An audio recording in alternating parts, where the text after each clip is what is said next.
ಪಟ್ಟಣದ ಸಂವಿಧಾನ ಸೌಧದಲ್ಲಿ ನಡೆದ ಕುವೆಂಪು ಟ್ರಸ್ಟ್ ಶಿವಗಂಗಾ ಇವರ ಸಂಯುಕ್ತ ಆಶ್ರಯದಲ್ಲಿ ಶಾಲಾ ಮಕ್ಕಳಿಗೆ ನೋಟ್ಬುಕ್, ಸಲಕರಣೆಗಳ ವಿತರಣೆ ಹಾಗೂ ಪ್ರತಿಭಾ ಪುರಸ್ಕಾರ ಮತ್ತು ಟ್ರೈಲರ್ ಪ್ರಶಸ್ತಿ ಪ್ರಮಾಣ ಪತ್ರ ವಿತರಣೆ ಸಮಾರಂಭ ನಡೆಯಿತು. ಇದೇ ಸಂದರ್ಭದಲ್ಲಿ ಮುಖ್ಯ ಅತಿಥಿಗಳಾಗಿ ಆಗಮಿಸಿದ ರಘು ಚಂದನ್ ಪುರಸಭೆ ಅಧ್ಯಕ್ಷರಾದ ವಿಜಯ್ ಸಿಂಹ, ಪುರಸಭೆ ಉಪಾಧ್ಯಕ್ಷರಾದ ಶ್ರೀ ನಾಗರತ್ನ ವೇದಮೂರ್ತಿ, ಕುವೆಂಪು ಟ್ರಸ್ಟ್ನ ಅಧ್ಯಕ್ಷರಾದ ಪ್ರಕಾಶ್ ಡಿವಿ, ಕುವೆಂಪು ಟ್ರಸ್ಟ್ ಕಾರ್ಯದರ್ಶಿಗಳಾದಂತಹ ಡಾಕ್ಟರ್ ಗೀತಾದೇವಿ, ಕೆಎ ಜಯಪ್ಪ, ಜಿಲ್ಲಾಧ್ಯಕ್ಷರು, ಪದವೀಧರ ಕ್ಷೇತ್ರ ಗಿರೀಶ್ ಎಸ್ಆರ್, ಅನೇಕ ಮುಖಂಡರು ಹಾಗೂ ವಿದ್ಯಾರ್ಥಿಗಳು ಈ ಸಮಾರಂಭದಲ್ಲಿ ಕಾಲೇಜು ವಿದ್ಯಾರ್ಥಿಗಳು, ವಿದ್ಯಾರ್ಥಿನಿಯರು, ಪೋಷಕರು ಹಾಗೂ ಗ್ರಾಮಸ್ಥರು ಭಾಗಿಯಾಗಿದ್ದರು.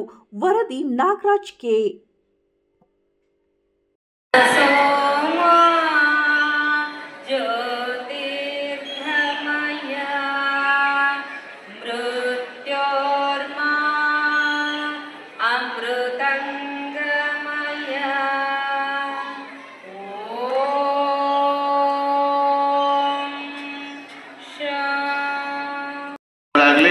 ವಿದ್ಯಾಭ್ಯಾಸಗಳಾಗಲಿ ಎಲ್ಲ ವಿದ್ಯಾಭ್ಯಾಸಗಳು ಋಷಿಮುನಿಗಳು ಅವರಿಗೆಲ್ಲ ಅವಾಗ ಕಲಿಸ್ತಾ ಇದ್ರು. ಆದರೆ ಹಿಂದಿನ ದಿನಗಳಲ್ಲಿ ವಿದ್ಯಾಭ್ಯಾಸಕ್ಕಂತಲೇ ಒಂದು ಪರ್ಟಿಕ್ಯುಲರು ಖಾಸಗಿ ಸಂಸ್ಥೆಗಳು ಸಹ ತುಂಬ ಇದ್ರಿಂದ ಸರ್ಕಾರಿ ಶಾಲೆಯಲ್ಲಿ ಓದುವಂಥ ಮಕ್ಕಳುಗಳಿಗೆ ಬುಕ್ಸು, ಬೇಕಾಗುವಂಥ ಪೆನ್ನು, ಸಾಮಗ್ರಿಗಳು ಸರ್ಕಾರದಿಂದನೂ ಸಹ ತುಂಬ ಕೊಡ್ತಾ ಇದ್ರು. ಸಹ ಇಂತಹ ಮಹಾನ್ ದಾನಿಗಳು ಈಗೇನು ನಾವು ಕುವೆಂಪು ಟ್ರಸ್ಟಿಂದ ನಮ್ಮ ಪ್ರಕಾಶನರು ಸಹಾಯಧನ ಮತ್ತು ವಿದ್ಯಾಭ್ಯಾಸಕ್ಕೆ ಬೇಕಾಗುವಂಥ ಸಾಮಗ್ರಿಗಳ ವಿತರಣೆ ಮಾಡ್ತಾರೆ. ತುಂಬ ಸಂತೋಷದ ವಿಷಯ.